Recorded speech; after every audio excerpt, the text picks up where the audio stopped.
This episode of the Miss Spots podcast is brought to you by Amazon Prime, the amazing service from Amazon that allows you to get free 2-day shipping on nearly every item available on their website, plus access to Amazon Prime Music and Prime Video service with tons of movies and TV shows, including the acclaimed original series Transparent starring Jeffrey Tambor.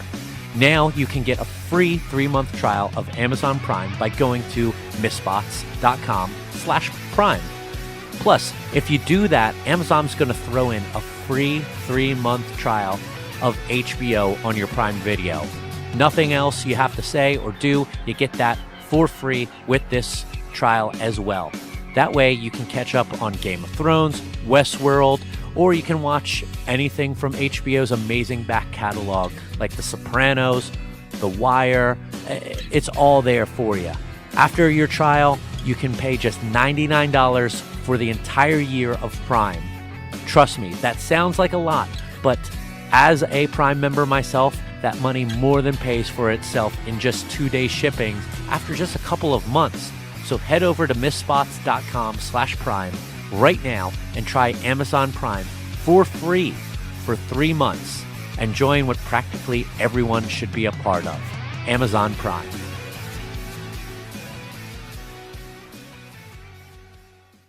Ladies and gentlemen, it's the Babyfaces! Time to play the game. Time to play the game.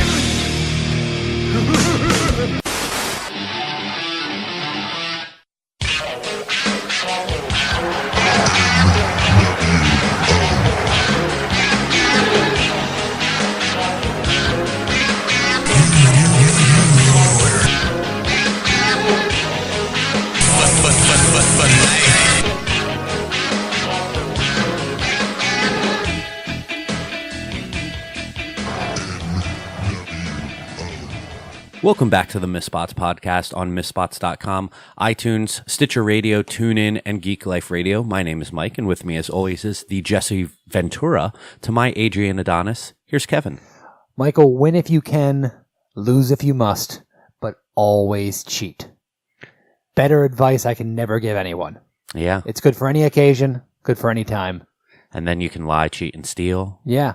But Jesse Ventura, I was actually going through recently a list of Jesse Ventura quotes. The man was brilliant. Yeah. We talked about Heenan recently on the show because obviously he had passed away, and we always talk about Graves, how he is like the second coming of Bobby Heenan or Jesse Ventura, and I forget how he became a certifiably insane person with conspiracy theories, but as a professional wrestling personality, that he was one of the best ever. Yeah, absolutely was. So we are here for our final episode of the year 2017. Are you sure about that? Possibly. Okay, I just wanted to make sure. I didn't know if we were going to do a double episode or maybe do one tomorrow. Well, yeah, no. Graves tried to make it, this could perhaps be the last time that AJ and Kevin fight each other in the year. Right, you never know what's going to happen. So hopefully Santa Claus treated you all very well for Christmas and you got everything that you wanted. And we're going to run down Raw from this week, the Christmas edition of Raw, and the day after SmackDown Live. And then we're going to have our awards, the most prestigious non-physical wrestling awards given out by podcasters based in Southeast Florida.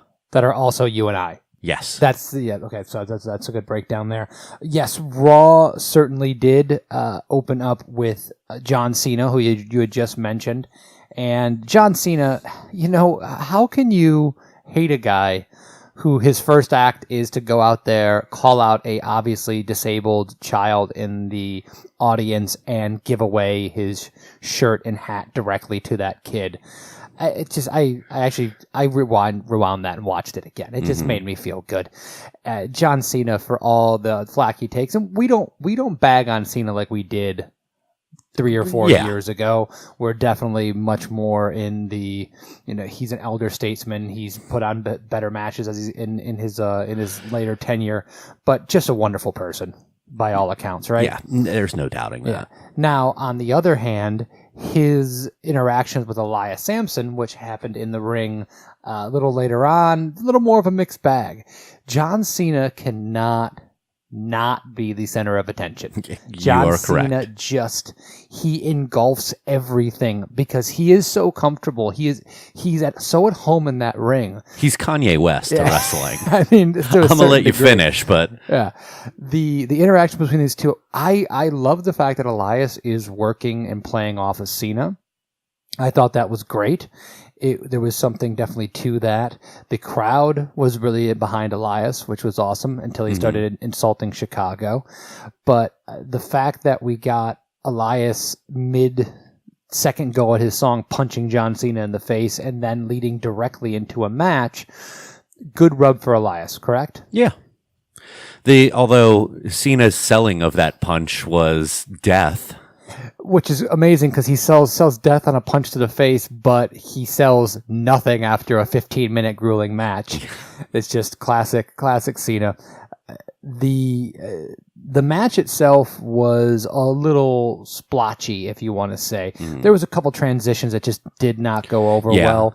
Particularly the one where it looked like what was it, Drift Away, that he was trying to put on. It looked like it was a really. But then he really kind of rough. did like a Crossroads, out of it, and it was rough. It was kind of a rough thing. But this was also Elias a match that went a while, and he hasn't had a lot of those, so that makes a little bit of sense. These guys probably have never worked together before. It's not like they're on the house show circuit like he's done with maybe Jason Jordan or even with Roman Reigns. So that can be kind of be put off there. Cena obviously goes over with this, but I have to mention it. Cena was beaten down. Elias controls the entire match for the most part. Cena hits his shoulder tackles out of nowhere, his AA, and then pops right up, jumps up on the ropes, smiles, happy, good guy. Would it kill him just to sell something for sell his ribs, sell his arms, sell 30 something, second, or just look like he's tired? Yeah. I don't understand why that can't happen, but good for Elias for being in the ring with John Cena. They trust him enough to put him in with these guys and to kind of hopefully give him a rub going forward. Yeah. The second match of the evening was Hideo Itami versus the Brian Kendrick. Itami, this was a match that played to a pretty dead crowd. It really was. I was a little surprised. Chicago crowd, traditionally a quote-unquote smart crowd. They popped a little bit for Itami coming down to the ring, but it didn't really play during the match itself. Little strange with Itami yelling about being respected a lot during this match. Mm-hmm. This is what he was doing at the tail end of his NXT run when he was playing the heel. Yeah. He's obviously playing a babyface here. He came out to rescue Finn Balor the week before. He's going up against Kendrick and Gallagher. He's a babyface here, but he's yelling that everyone needs to respect him. Little odd, no? Yeah, they probably just don't have any other direction for him to go, so he's just falling back on the most recent thing he was doing that he was feeling comfortable with. I guess so, but it's a shame that this was kind of played as, like I mentioned probably now 3 times, a dead crowd. Hideo does hit Go to Sleep for the victory. Man, when you saw this move, the action of this move, you knew immediately that Kendrick, he went to his eye. With the way he grabbed his face, and you knew that he really connected. And then you go, oh, maybe he's just really selling well. And then they show the replay, and it is apparent that he busted him in the nose and apparently broke his orbital bone. It is a shame that we see guys like Itami and Nakamura come to the main roster, and we all know about the Nakamura-Cena incident where he hit that suplex and damn near broke his neck. Obviously, there was no problems with that. It doesn't look like there was any repercussions because of that, but it's rough when these guys come up. They're known for having a quote-unquote unsafe style. They work a Japanese strong style. We want to see more of this, but his first singles match out, and boom, he breaks someone's face. Mm-hmm. It's rough. It really is, you have to worry about that going forward, and I don't blame the WWE for having... They put the brakes on this kind of stuff because of this. So I don't know what else we can expect or any better that we can expect from that.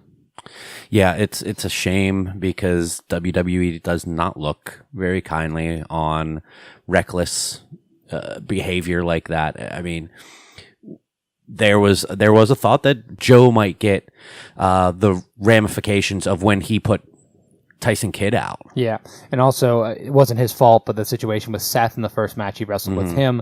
So, but listen, these things happen. This is a professional wrestling business. It's a violent business, so these things happen from time to time. It's just that when they are at inopportune times with a debuting guy, you have to worry a little bit. I really enjoyed Bo Dallas and Curtis Axel doing caroling basically throughout this. I like that this was a small thread. It wasn't important that ran through the show. I like when they do that. I think that especially when they're well written and they're quick. And we got them with Sasha, Bailey, and Mickey, wishing everyone a Merry Mizmas, which is that's what I'm going to use next year. Just everything is a Merry Mizmas to all, and to all a good night. That did lead into a 6-woman tag match. We've had a lot of these recently. What did you think? I feel like this was the third or fourth time this particular pairing has attempted. I don't even know if they even have finished a match. Yeah, yeah, that's a good point on that. What did you think about the match overall? Honestly, I don't really remember any discernible parts to it. Well, I'll refresh your memory. Heels go over here after a medium-length match. Bailey took the fall, right? I think she did. I think she got a hot tag, and then she pretty much ate a rampage. She did. Yeah, you're very correct on that. There was some action on the outside there. They did their best to feature Sonya Deville and Mandy Rose in this. Mandy Rose is very much a work in progress. Sonya Deville looked pretty good. I think the best she's looked so far on the main roster, but then again, they've just let her out of the box a little bit, so she's actually doing some stuff inside the ring. They look better than they have previously. They're continuing to try to book them strongly, but I think it does really hurt that they have the same angle going on the opposite show. I think that's a handicap, and I'm not gonna drop the fact that the week before they were standing inside of a ring and all jumping up and down and doing the yes chant. It takes me completely out of that, and I'm just not a fan. It hurts this entire angle, in my opinion. It booked them into a corner for the entire Raw Women's division. Yeah, I agree. It turns out that Rhino's brilliant plan for toughening up Heath Slater was to pit him against the Big Red Machine, the Devil's favorite demon, Kane. So Rhino is subscribed to the Ascension school of thought on helping your friends out. Yeah, apparently, but this was something that they actually did pick up from the last week. They said that we had left a quote-unquote cliffhanger, and they did something with this week. That in and of itself is a victory. That had a lot of times they drop these threads from week to week. That was our Christmas gift from WWE. See, we went longer than a week without dropping this. 2-week continuity on a lower mid-card storyline. That's really, really shocking. Listen, Heath, Rhino's plan was apparently to book him against a 50-year-old man and get destroyed by him. Rhino ends up taking a choke slam here. This was a squash for what it was worth. But it is hopefully leading to something this was a fine situation. Kane still has to look as strong as possible going into Royal Rumble, and it's continuing a feud, or not a feud, but a storyline they started the week before. So all in all, I'm very okay with this. Mm-hmm.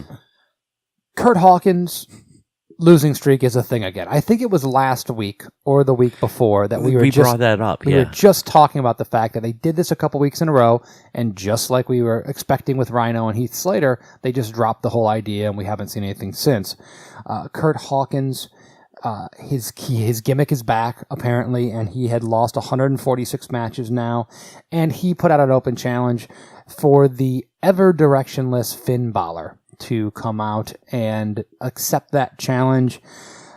This wasn't any doubt at all. A few roll-up attempts by Kurt Hawkins, but of course Finn Balor goes over. Okay, Kurt Hawkins always loses. That's a thing that we know, that we can recognize. Good for them. Finn Balor, after treading water with the Miztourage the last several weeks, goes out in a pointless match. At some point, the entrance becomes all Finn Balor is if they keep down this road. Yeah, the entrance and the occasional painted body. Yeah, and the occasional demon. You can see there's always an Iron Man in every Royal Rumble. Finn's one of those guys who could be that. We don't think he's going to win, or at least I don't think he's going to win. But I think they could put him in that position to try to do something with him. But the treading water with Finn Balor is just very, very disappointing. It really is, and with all of the other guys in the back too, this was the best that they could have come up with for this. Finn's also already. I looked this up. Finn has already accepted a Kurt Hawkins Open challenge before. Oh, has he? Yeah, that's not surprising. So you could have used anyone else in that circumstance, and then. Sometimes, maybe even keeping Finn off of TV for a week would have been good. If you've got nothing to do with him, you don't have to put him on there, in my personal opinion. Bray Wyatt had Roman off TV last week. That's true. Bray cuts Bray Wyatt promo number 37. It's his number 37 promo. He's got 1 through 150. You'd never know it because they all sound exactly the same. But he does that before doing his old "I'm here." He does this sporadically, which always gives me that little hope. Maybe he's playing to the crowd. Maybe we're looking at a babyface turn at some point. It's not that. He goes out to the ring. Was it for a continuation of his promo? Was it for a match? We'll never know because he is interrupted and beat up by Matt Hardy, run off, and Matt just makes noises for a good 15 to 20 seconds, and segment over. Yeah, that was, I mean, so far in the probably about month we've been having this go on, Woken Matt Hardy is a guy who laughs a lot. And then really only had, I mean, what was it, last week was the one with the goldfish that was Napoleon? That's really the closest thing to the broken brilliance thing that I've seen. Yeah, but I still think that's in its infancy. You don't want to. If you would have done another promo talking to a fish, there's only so much of that you should do week in and week out. I don't mind what they did here. I want to see. I don't know what I want to see from this feud. I don't think it can work in anyone's favor on either side of this. Beating Bray Wyatt means nothing for anyone, and Bray Wyatt winning is never going to happen. So he's just not an interesting character. His promos went from being one of the greatest things about him to you don't have to listen to this anymore. Mute your TV. He's going to go out there and lose a match. Mm-hmm. And maybe it's not Matt that's frustrating me here. Maybe that's brilliant. It's just Bray is just DOA at this point when it comes to any feuds. Yeah. And that's unfortunately the way I'm kind of leaning here. Why is Cesaro still cutting promos with his mouth guard in? Is it a joke? Does he need that in to talk? What is the story behind this? I have no clue. I think I've theorized before that it's a rib at him because it's almost as if WWE's logic is he's got to put that mouth guard in. If he doesn't, people aren't going to understand what he's saying. I don't know. I have no idea with that. I will say one thing I do know, Michael, is that the Enzo and Nia will they or won't they makes me very unhappy. Yeah. That's all I have to say about that. I think I tweeted out that because Alexa interrupted and I was saying, believe me, Nia, you'll look at this years later and you'll thank her for this. Yeah, she was your guardian angel there, for sure. The match we had next was what I like to call Joe versus Joe. And Roman Reigns and Samoa Joe these guys have chemistry. This is an excellent pairing. This is a pairing of guys that definitely could be a WrestleMania main event. And we've seen them compete a lot together, tag team matches, singles matches. Roman ends up getting himself DQ'd here by pushing the ref while the ref is trying to break a 5 count in the corner. And then he just attacks and beats up Joe like a sore loser. Now I know, and this is nitpicky, and I'm probably wrong, because I usually am, but I know Dean was injured by Joe. I know he has to get his revenge on it. But at some point, I feel like they try to go way too Steve Austin with Roman Reigns. And he's a badass. He kicks everybody's ass. He's unstoppable. He doesn't play by anyone else's rules but his own. I just don't think it does him any favors. I agree with that. And I saw people talking about, oh, this was great for Roman. I'm like, but is it really? We've seen this before, and we've talked about how it doesn't make any sense, but now this time it does? I just don't understand it. It does make him look like a sore loser, because it was also completely unprovoked for him to hit the referee. Yeah. I mean, maybe you can call it frustration. Well, he was so into beating up Samoa Joe. He wanted to get his hands on him so much that he wasn't in his right mind he was getting a 5 count in the corner. I don't mind much of that. I do just think that going after a guy like that afterwards in that context just didn't work for me. Mm-hmm. Maybe it would work the next night. Maybe it'll work next week. It just didn't work for me on that particular evening. The most forecasted thing that happened in the entire evening was Bo and Axel coming out and saying they're going to have a match. And who are they going to get a match with? Well, we haven't seen one person that evening, and that's Braun! And he came out, and it wasn't even a match. It was just a lot of power slams. Yeah. And just Braun Strowman playing to the crowd. The most unlikely babyface of 2017 continues his run. He is going into a match at Royal Rumble with a guy who shouldn't be there in Kane, and with another unlikely babyface and a guy like Brock Lesnar. I have no idea what they can possibly do with Braun Strowman in 2018. If he's not going to stick around the world title picture, how to keep him interested, how to keep him involved in storylines, and keep this momentum rolling without putting the title on him. Yeah, I have no idea. No clue. The next segment was the Alexa Bliss promo section, and Alexa is who we knew she was. She is very good on the microphone. She did an excellent job of taking that love the crowd was giving her and shoving it right back in their faces, which is not enough heels do that. And I'm even talking about guys like Rusev, who is now getting insane cheers on SmackDown. I'm glad they're rolling with it, but he's still playing a heel for the most part. There's a lot of guys that we see that don't stomp on those expectations. Elias Sampson's been doing it well. Alexa does it extremely well. Where someone starts to get a babyface pop, she cuts it off at the knees, which I think is wonderful. The interaction with her and Asuka, we knew this was coming at some point. Asuka's on a beeline. But what happened with Asuka and Absolution? Are there issues still there? We don't know. Why? Because we had to go off on the rails on this Royal Rumble thing in the way that they chose to do it. And Asuka, as a babyface, she just kicks Alexa in the head for no reason. Once again, they're playing up, she's dangerous. Sure she is. And Alexa and Asuka, to her credit, played a hell of a tweener-type character her last 6 months in NXT. Mm-hmm. She was a desperate champion trying to hold on to that title. She was definitely shades of gray, and I think she did a great job. But up until this moment, we've never presented her in that way at all.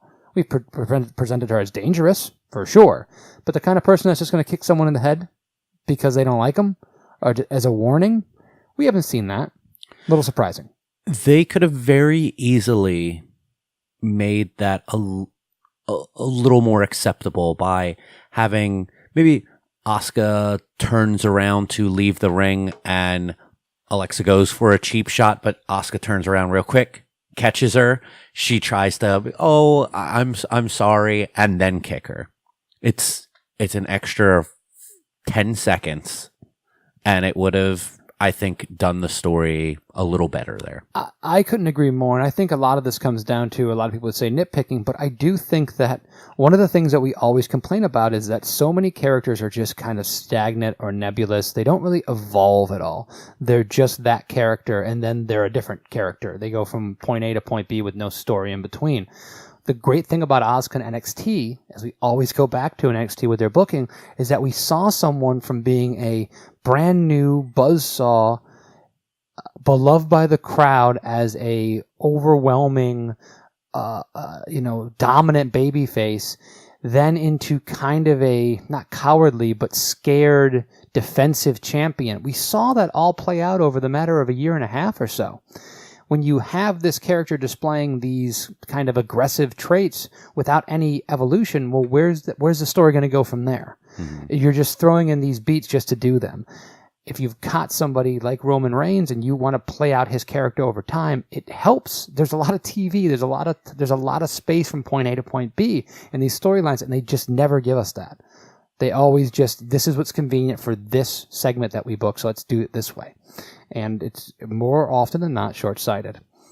Yeah, it's like they are making true episodic television where it doesn't matter from week to week what is going on the show, instead of making stuff that flows through a season with story arcs and character development. Yeah, that's a dirty word, character development, in the WWE's repertoire there.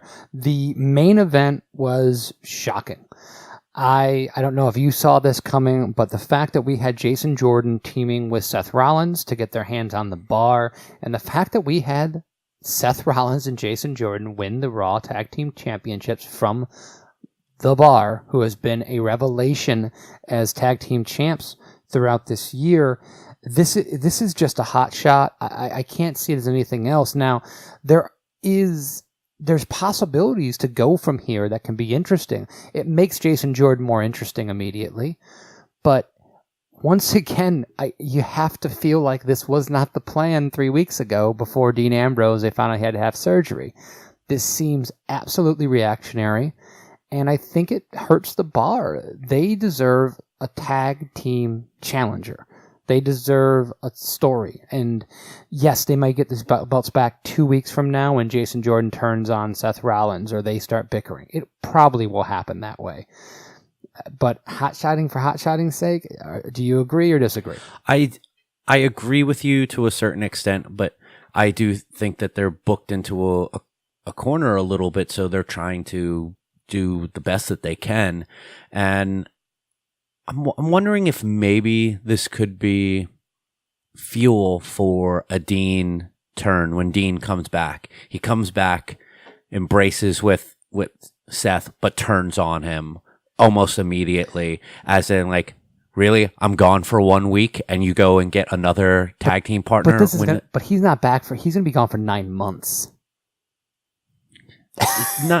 I think 9 months is a slight exaggeration from what I understand. But sure, but I'm just saying, I mean, I think it'd be a hard time to keep that storyline going. I get the feeling that Jason Jordan's going to be nowhere near Seth Rollins when Dean Ambrose comes back. Probably not, but I think that there's good stuff here. There is a potential here with this, and we'll see if they do it well. But I just always feel bad when you feel like there was a title change for a title change sake. That frustrates me a little bit. I also want to mention that the Revival were not on this show. Yeah. They were on last week. That's okay. They don't need to be on every show. They're re-debuting essentially, and they need to build momentum. But a hot Chicago crowd that probably would have been behind them. But I would have said the same thing about a Tommy. So maybe I'm wrong on that. That was Raw. So heading into SmackDown Live, we kick things off with Daniel Bryan, and when you first see that, you're thinking to yourself, okay, here we go, Shane McMahon talk. But that's not what we got. We got him bringing up Dolph dropping the title, forfeiting the title. Bryan declares the title vacant and announces a tournament to crown a new champion. We loved this immediately. We loved tournaments. Love tournaments, and love the fact that they were picking up on a thread. They didn't leave it hanging out there all pink and naked for too long, and then no one cares about it anymore. And they didn't go directly into that garbage Shane McMahon stuff. So this was a big plus. Then we are interrupted as he's announcing matches by Gable and Benjamin. They want a title shot. Rusev and Aiden come out. New Day comes out. Everybody wants title shots. It's almost like they're expecting Oprah to be out there handing out title shots to all of them. Well, Bryan decides to create a triple threat match for number one contendership for the titles between those three teams, and that's what we get immediately there following that promo. The Usos come out to do commentary, and they went with the same rule from the Clash of Champions 4-way in that one member of each team is legal throughout the whole match instead of there just being two people in the ring at a time. That caused a bit of a car wreck during the Clash match. I don't think it was as bad here because there were a lot of points where that legal person was incapacitated on the outside or pretty much out of it in the ring. So it left a little more one-on-one time. But there was a lot of spots throughout this match. Rusev and Aiden were loved by this crowd. They were loved when they came out for their promo. They were loved when they were mentioned. The whole crowd was chanting Rusev Day. They were the favorites in this match for sure. And this is over the New Day. They would have been the favorites in this match. They would have been the person the team that they responded to best if they had won, but they did not. No, we got Gable and Benjamin taking the win here and solidifying themselves as the next challengers, solely the next challengers for the Usos Tag Gold. This is about time. I do still think that there's a lot of legs left to go in this match, in this pairing, I should say. And I look forward to a singles match. I love what Gable's been doing. Benjamin is a very reliable performer. He has added. I wasn't watching WWE when Benjamin was kind of at his peak, so to speak, when he was a perennial IC champion, contender, when he was in that position. So I don't know if all these knee strikes that he's been using, this kind of step-up knee strikes that he's used several times recently, were something that he's always been in his repertoire, but it's new to me. And I think that there's a nice part, and it looks very believable. It looks very real. So I like what he's been doing recently, and I love everything Gable's been putting out there in the ring. Yeah, he really has stepped it up, and Benjamin will always be a great, reliable hand to have in any wrestling match. Then we get Shane and Bryan talking backstage, some pleasantries. Shane not very happy with Bryan's decision to go forward with the tournament, as he believed that Bobby Roode and Baron Corbin have the rights to really having the title shot, because Baron has his mandated rematch clause. Oh. But ends up Bryan kind of talks him into trusting him. And then they also talk a little bit about what Bryan was saying about, I don't want you to become your father. And Shane just kind of says, well, my father's done this, that, and other things. So it's really not a bad thing for me to be like my dad. Continue to plant more seeds of discontent between the two of them, which is fine. And Shane was a little off his game on this promo. Oh, yeah. He kind of seemed like he lost his place a couple times and kind of almost restarted it. But listen, this is live TV. This will happen. Mm-hmm. Then we got Breezango taking on the Bludgeon Brothers for the second time. The Ascension pretty much set them up with this match, as we were shown from a clip from the now WWE.com exclusive Fashion Police or Fashion Files. And it's going pretty bad for Breezango, getting beaten up, and eventually the Ascension come out, cause a DQ, and save their best friends. And then right after that, backstage, the Ascension issue a rematch challenge to the Bludgeon Brothers on Breezango's behalf again. This is silly and repetitive, but at least it's paying off all those Fashion File segments where Breezango and Ascension were playing off one another. So in that sense, I like this. Yeah, it's and we're getting in-ring action mixed in there. So it's about time. And it's unoffensive in a lot of ways. So yeah, I'm fine with that. Ruby Riot's taking on Naomi, playing off of Naomi getting taken out a few weeks ago. Pretty quick match. There was some distractions from Sarah Logan and Liv Morgan that caused Ruby to get the advantage and get the win there.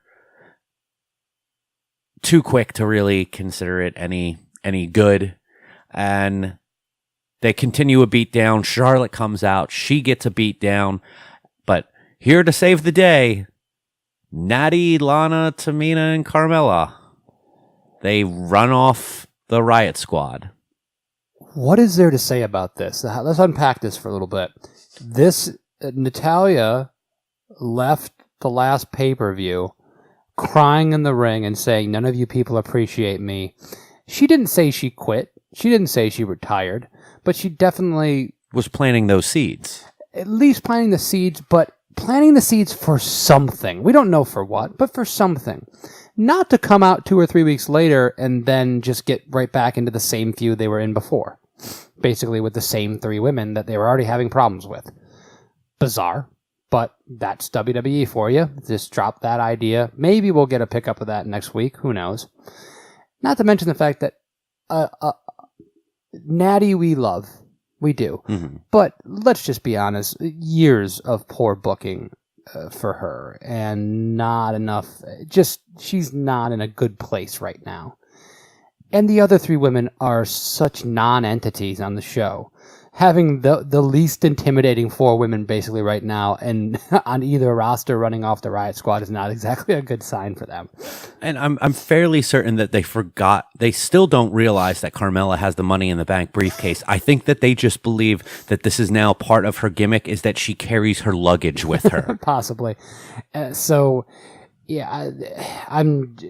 is the Raw 3-woman faction running roughshod over the roster is not doing very well, and this is a pale imitation of a angle that's not doing very well. Mm-hmm. And Liv Morgan, at least they're consistent. Liv Morgan and Sarah Logan are having a hard time believably kicking people. I really hope good things for them. I've seen Liv Morgan do good stuff on NXT. I'm sure you say the same thing. Yeah. She's not exactly Bayley or Charlotte out there, but she's held her own. But this is a different world, and if you're not seeing if you can't put the boots to someone that's laying on the ground, there's a problem. Yeah, that's probably like second week learning right there. We have our first match in the U.S. title tournament. Baron Corbin taking on Bobby Roode, the 2 others who were involved in the triple threat match from Clash of Champions. Bobby Roode ends up winning this with a kind of roll-up situation here, surprising Baron. Baron loses once again, and it almost seems like anytime Baron loses, it's because he is like rolled up and caught off guard. Well, he is the squanderer. Yes. The squanderer, Baron Corbin. Yep. It's right there. They should start putting that in his facts on his entrance. Squanderer. Looking at this match, we don't obviously do predictions for SmackDown, especially when matches are just announced. But I'm looking at this trying to think, who would I pick in this situation? There's no way they can continue to have Baron Corbin lose. Not with all the setup they've done. And they just continue to. And they couldn't let Bobby Roode lose either. Because Bobby Roode, for all his pomp and circumstances around his entrance, he's done nothing else. He's done nothing. He's wrestled a couple decent matches. But they've given him nothing to sink his teeth into. No actual feud that anyone's going to get invested behind. So it's basically 2 guys who really needed this win going forward in a tournament where neither one of them is probably going to win the tournament. Or maybe they will. Who knows? But yeah, it was a little rough. Oh, it very much was. And we had a second match in the tournament shortly thereafter with Jinder Mahal taking on this guy who I guess was on the roster named Ty Dillinger. Ever heard of him? That can't be right. I know. I watch wrestling all the time. There's no one named Ty Dillinger that wrestles for the WWE. Apparently he's like the perfect 10. There used to be a guy in NXT who was really, really popular, but I don't think he wrestles anymore. Oh, well, yeah. Yeah. So maybe it was a ghost. Maybe it's a new guy. So Jinder ends up beating this guy in pretty standard fashion. So, did you want Ty to win this match? Yeah. So, I wanted Ty to win this match, but he wasn't going to. Yeah. And I don't think it was the right thing to have him do that. Jinder winning this is the right choice. Jinder cannot just go from world title holder to losing a first round match in a U.S. title mid-card championship. I don't think he should win the U.S. title. Don't get me wrong. I think that would be a mistake. But the fact that they gave him a win, it shows that they still have some commitment to him. I do think there's mileage still with Jinder Mahal as a mid-card fixture. And I hope they keep him on that track.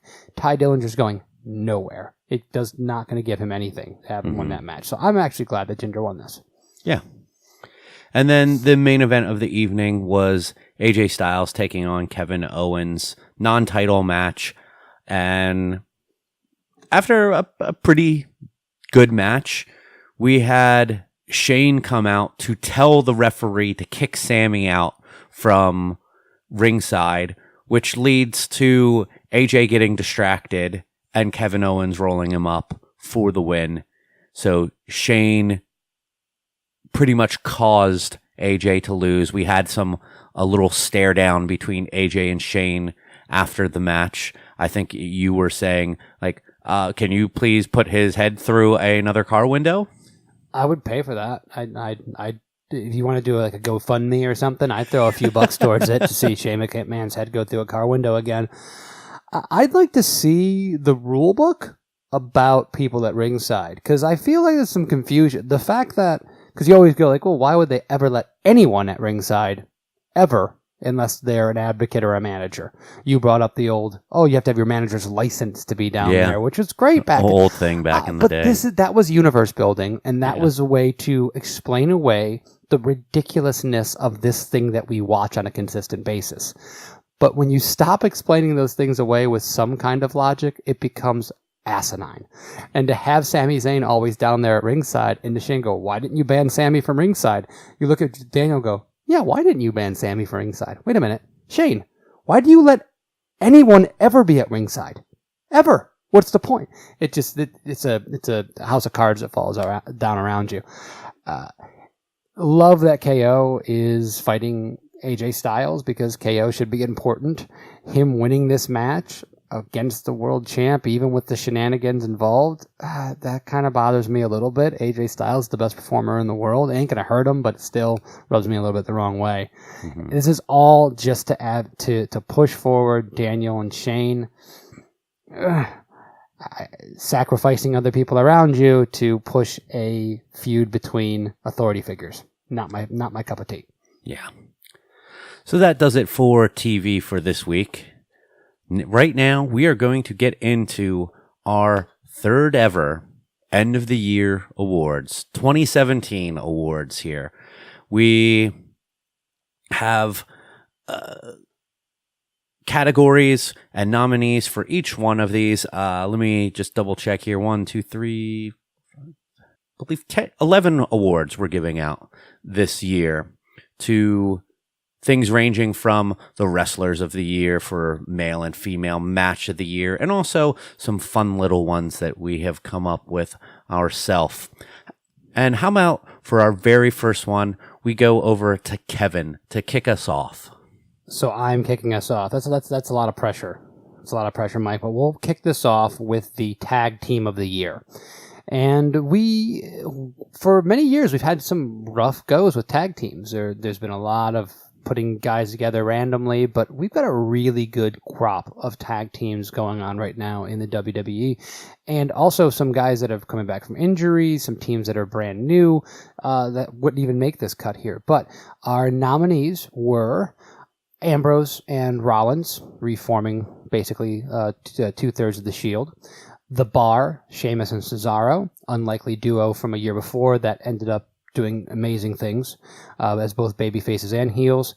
The Usos, who were a revelation in their heel characters, and you know what that means, the WWE will turn them babyface, and that won't make any sense.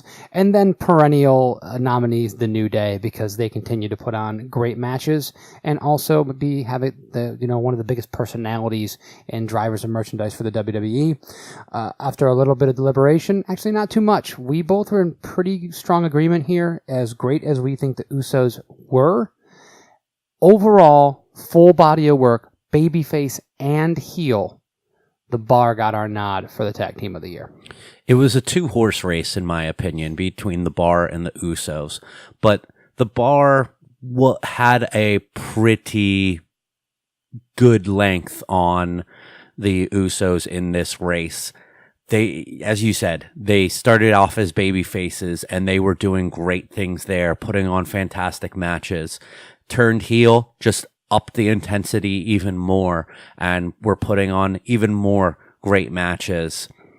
The Usos have everything to be proud of about this year of their careers. They did fantastic things, and I think that it's a good sign for with these two teams specifically. And then, like you said, there were other teams that weren't even nominated that are really good teams. That tag team wrestling, if they book it properly, is going to be very good for the years to come. They've got plenty of talent. It's just keeping them strong and keeping them all involved and having more than one feud going at the same time. But yes, Sheamus and Cesaro were an unlikely pair. Most people laughed when they put them together, and they turned out to buy in, put on incredible matches, and evolve. You hear that? Evolve as characters over time. It was beautiful. Yeah. We're going to go now into the worst moment of the year. There's so many. There are so many. We had a lot of nominees for this one. So we'll kick it off with the Bayley, This Is Your Life segment. Ooh, who can forget that? Don't we wish we all could? We pretty much wish we could all forget a lot of these. Jason Jordan's reveal as Kurt Angle's son. The House of Horrors match. Jinder's Nakamura promos. The entire Raw versus SmackDown angle. This is so perfect. The Ball family on Monday Night Raw. And Jinder as champion. That is 7 nominations for this. And there was probably ones that we left off just because of necessity, but there was a lot of cringeworthy. I mean, we moments could have put Randy burning down Bray's house. That was really bad too. You're right. Bray's video stuff at WrestleMania. Oh, yeah. I mean, pretty much anything Bray Wyatt's touched this entire, especially with Randy Orton. It could have just been Bray Wyatt. But anyway, please go ahead with the actual winner. And despite all of these very, very bad moments, we went with the entire Raw versus SmackDown angle. It's no secret that we hate Survivor Series new stipulation of Raw versus SmackDown because it never amounts to anything. It never makes any logical sense. It gets dropped immediately. There are no stakes. It means nothing. It is a 1 month, month and a half holdover, pointless exercise. It's pretty much the All-Star game. And it treats us all, and it treats the fans like idiots. And the fact that people buy in every single year is mind-boggling to me. And it is just tiresome. And the entire idea that these are two separate brands needs to go away. I'm fine with 2 different rosters, but please stop pretending like they're in competition. Or do it year round and pretend like they're competition. But yes, this was hands down to me the worst thing. And you know what? The thing about this, unlike other things on those nominations, this has a good shot at being the worst thing about the worst moment of the year or moments of the year next year too, which is they can be perennial winners. Yeah. We could rename it to be the Raw versus SmackDown worst moment of the year. Speaking of that, Mike, the next award is the David Otunga Worst Commentator Award.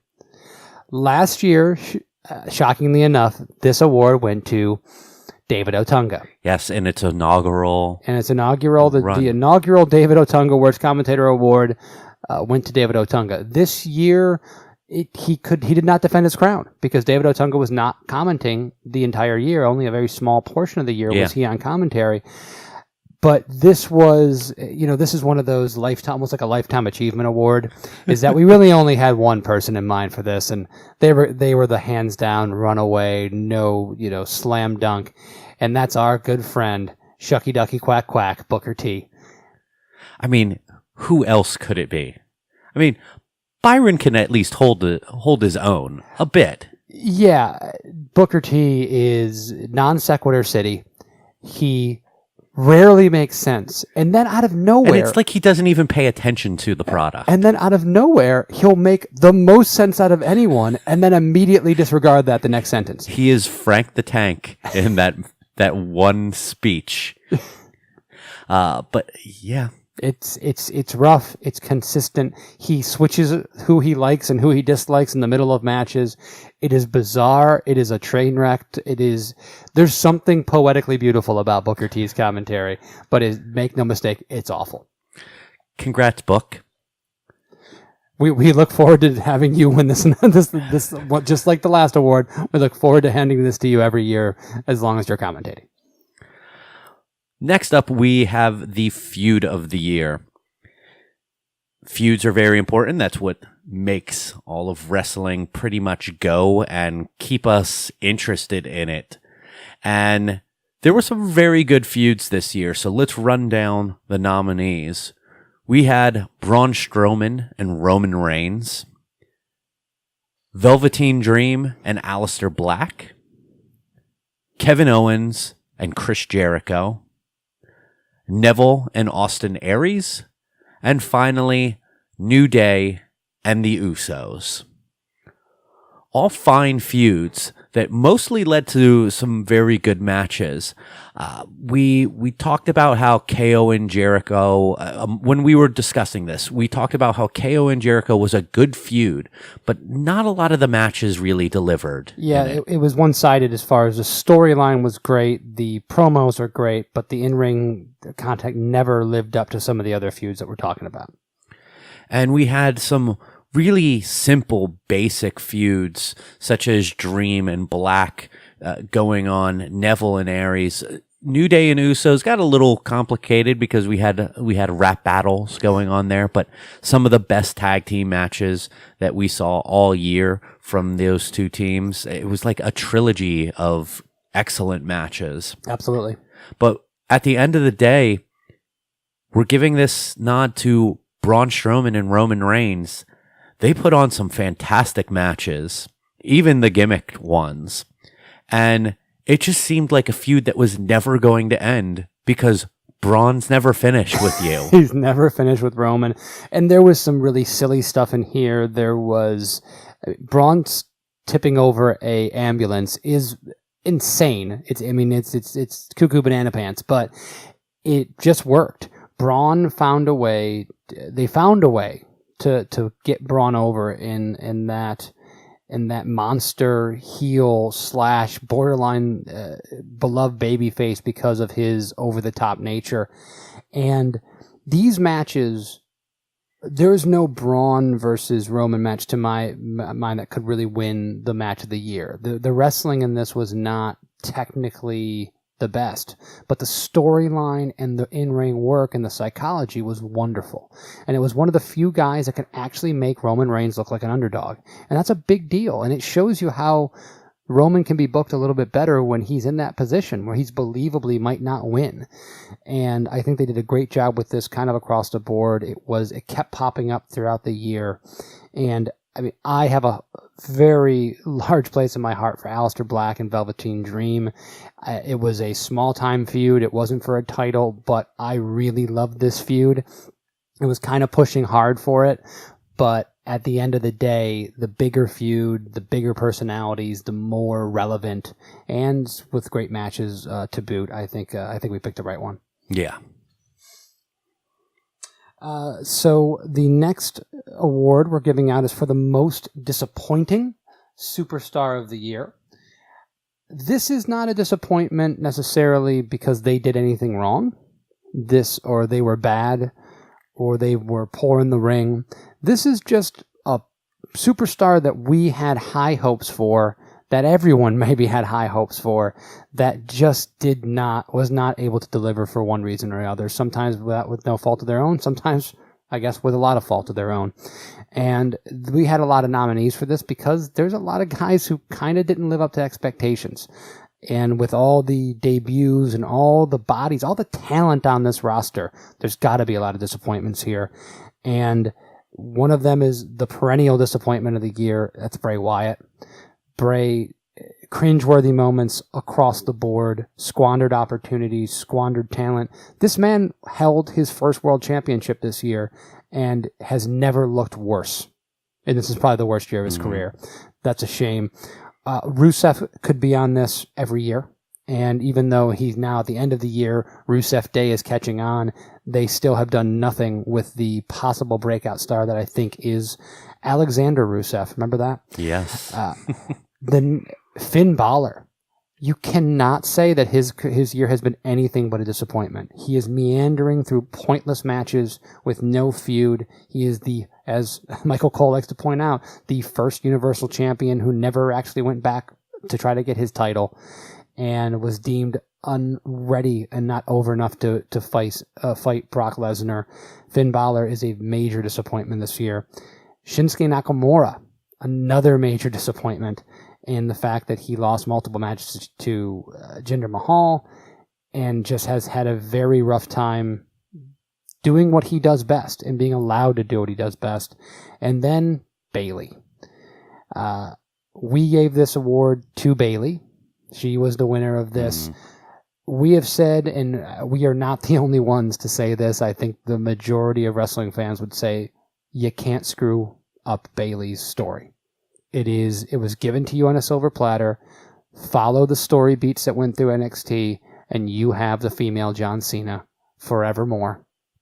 And they found a way from having her win her title with shenanigans, multiple times having title matches where she was helped by Sasha Banks in weird ways, to breaking Charlotte's pay-per-view streak before WrestleMania, to everything about the Alexa Bliss feud, to not having Sasha turn at some point so they can recreate the magic they had in NXT. In every time they've had the choice to make with Bayley, they've made the wrong one. I think without fail. And I think it's obvious looking back on that.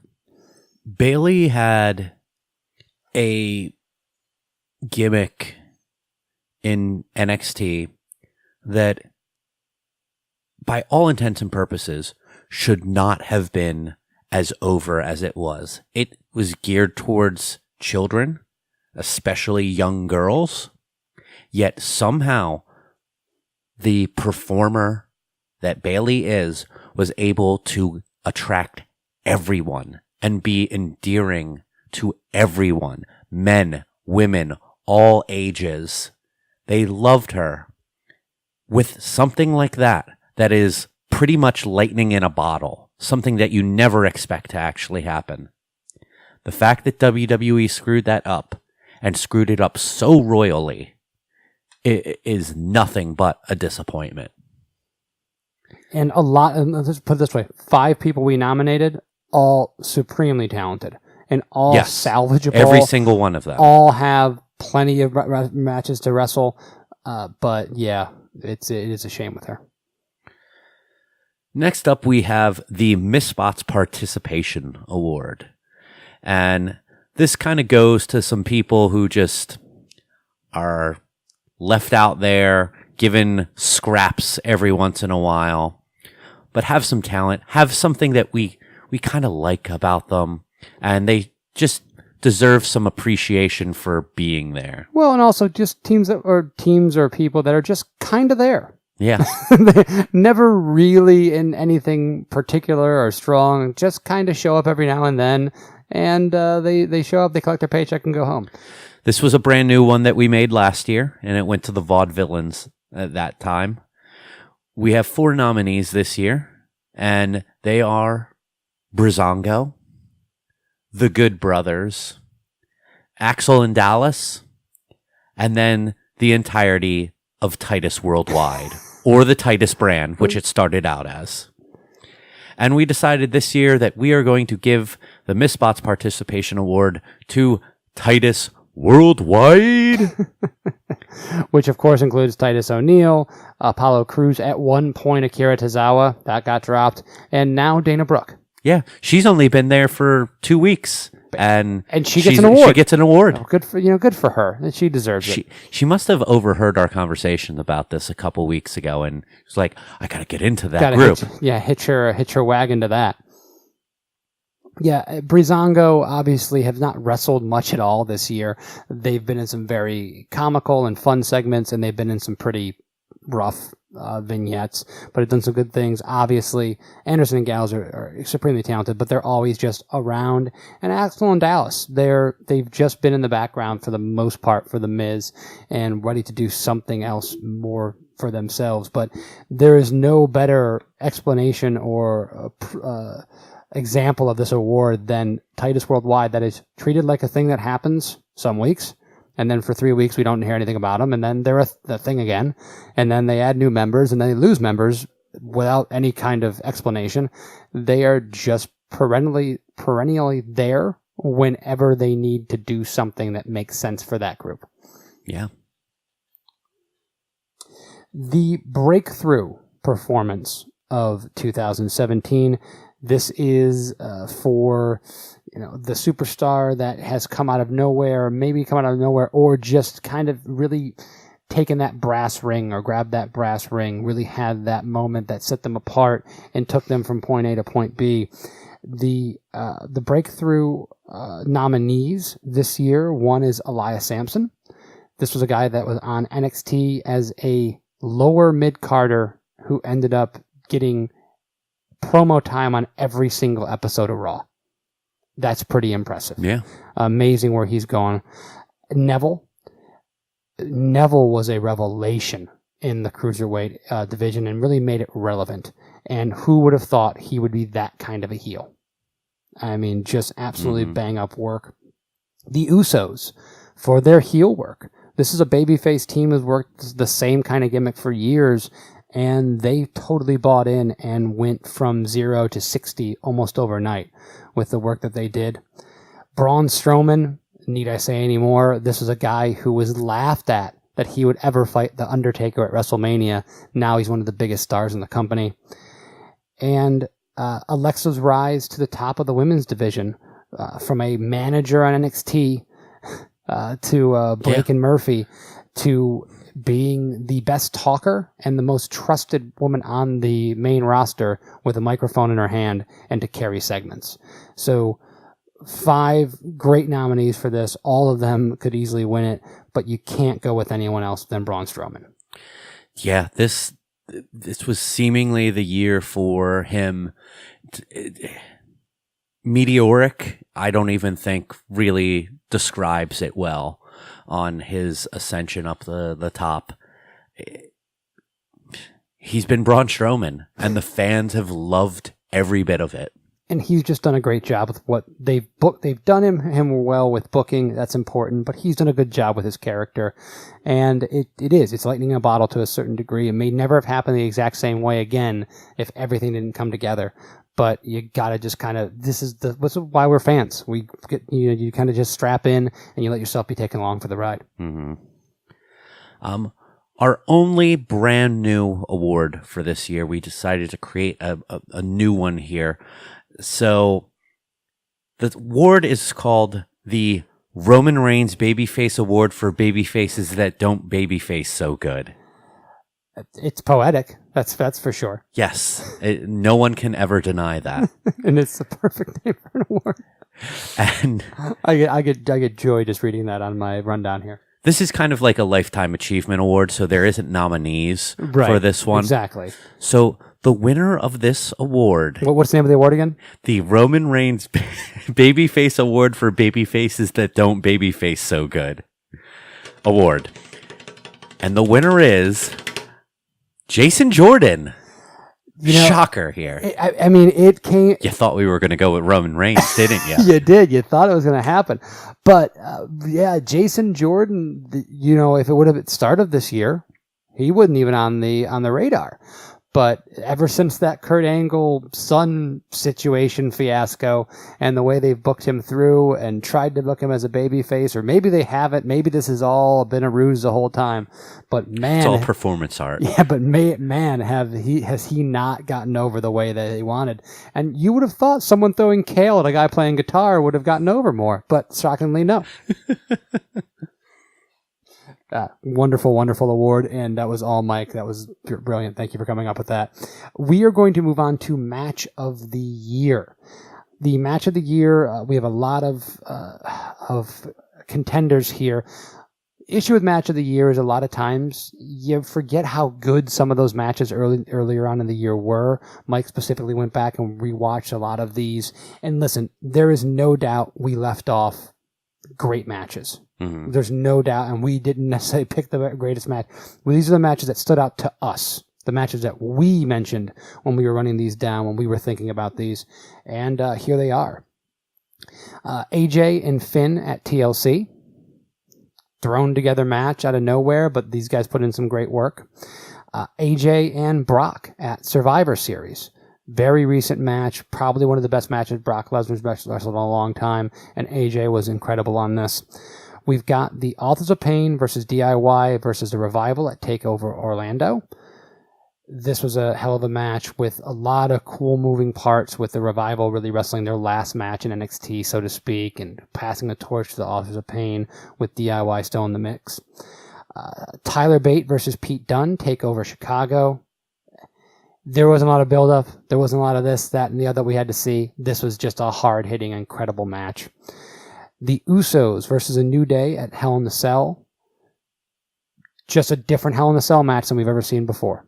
Yeah. Creative, interesting, brutal, and a great capper to their feud. And then Aleister Black and Velveteen Dream at War Games.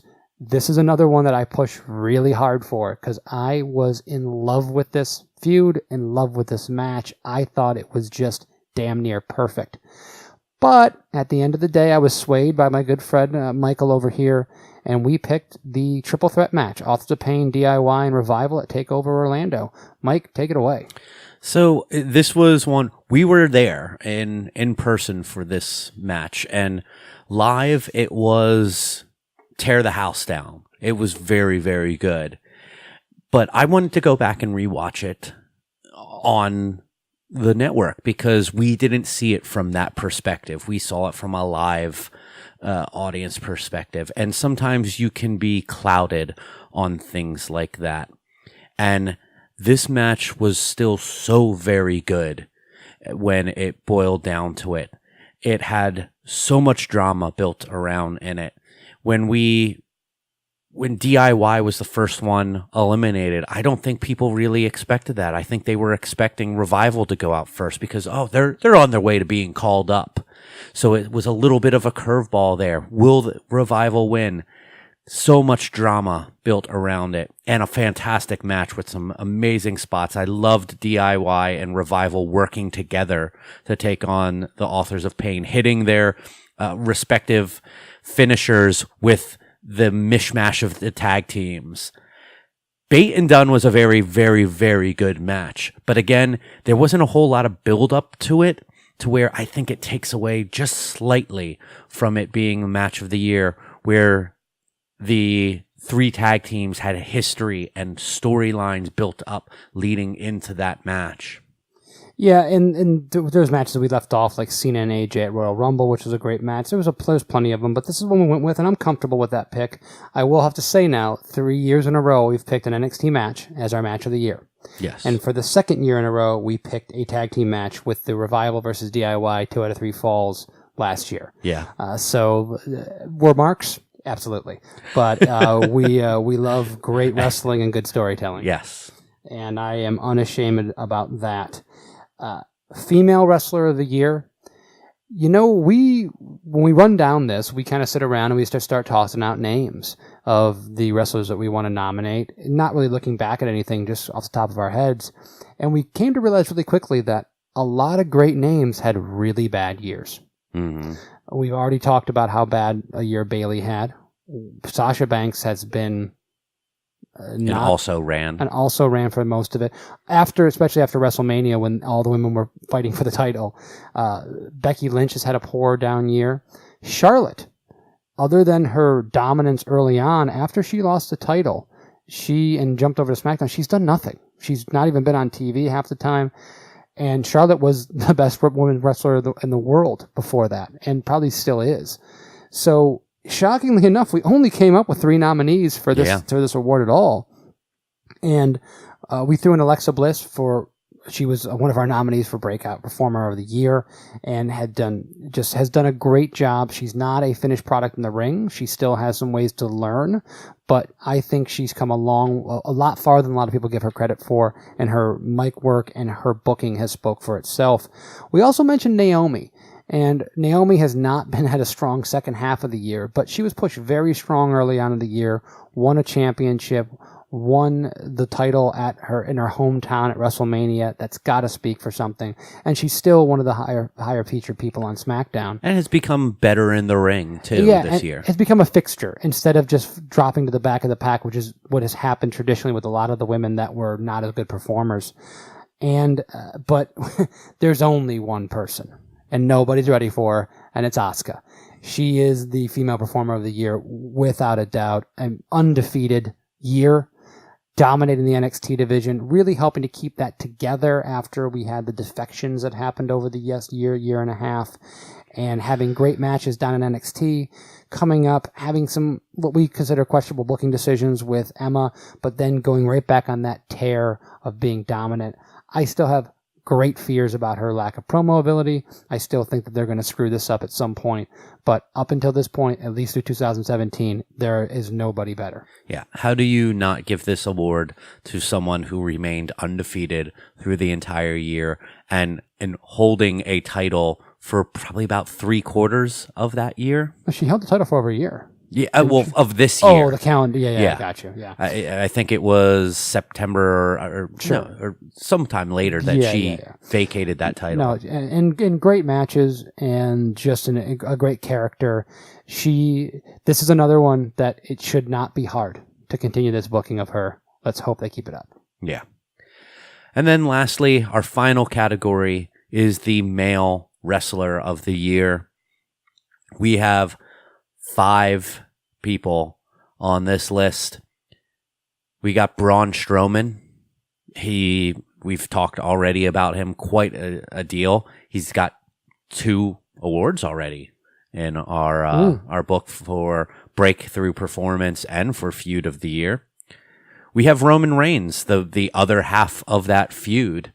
I mean, the guy has done quite a lot over this year, and despite whether or not you like him or not, doesn't take away from any of those accomplishments. Not at all.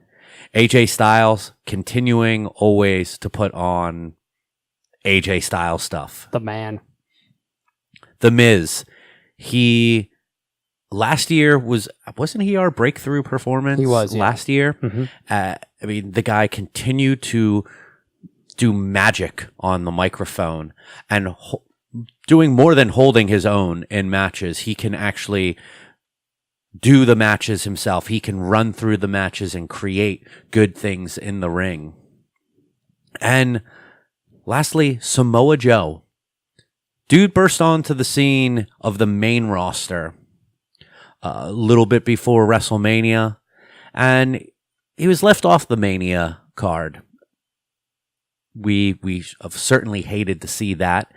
And he had a little feud with Seth, but then he became this monster. He became this scary, scary guy in the ring. And his feud with Brock Lesnar was fantastic. Short, but fantastic. Showed that there is weaknesses in Brock's game, and he has just been killer on the microphone, dynamite in the ring ever since that point. So he has had a fantastic year, but our winner, the one winner that we can have, and this might surprise a lot of people. We're going with Roman Reigns. Mike, are we Roman Reigns fans? No. We are not. And it's not hard. Listen to this podcast. You see where we come down on the Roman Reigns character. We want a heel turn. We want evolution. We want him to ditch the Shield gear. We want him to ditch the Shield music and evolve. Become the thing that they want him to be. And stop trying to shove this one relatively one-dimensional character down our throat.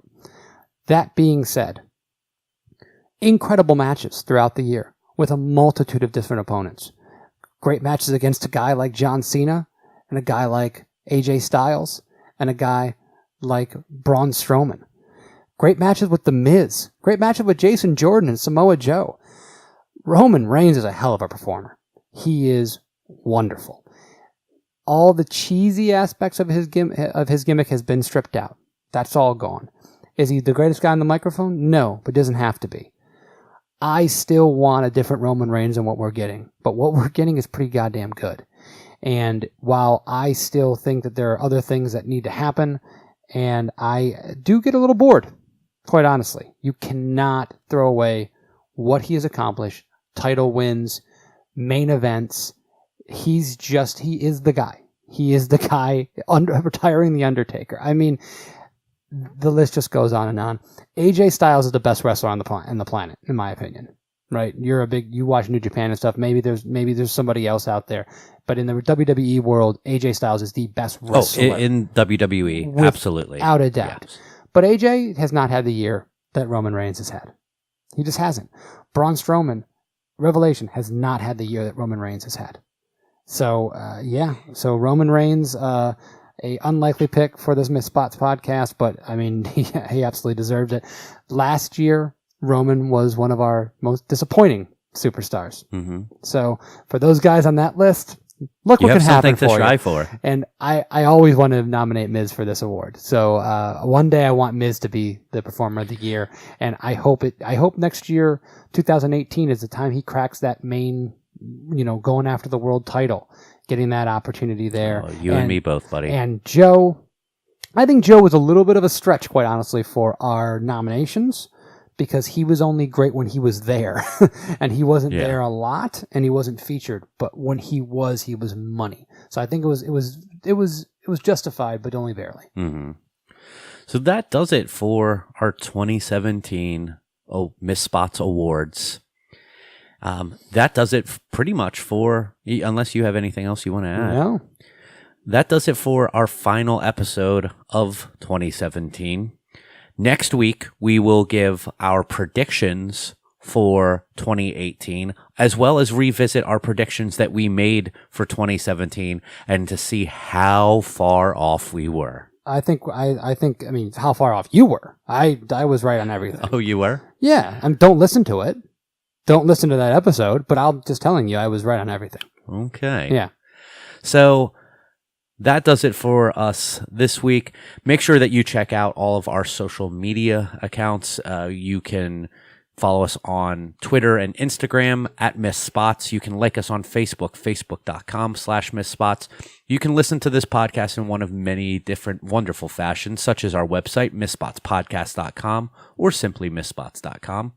You can also get us on practically any of the podcast services out there: iTunes, Stitcher Radio, TuneIn, Google Play Music, Podcast Addict, Overcast. Any of those are wonderful options so that you can subscribe to this podcast and get brand new episodes each and every Thursday.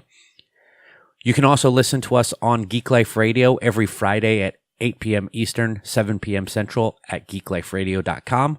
For Kevin, my name is Mike. Have a happy and safe New Year. We'll catch you next time. Good night. Good wrestling.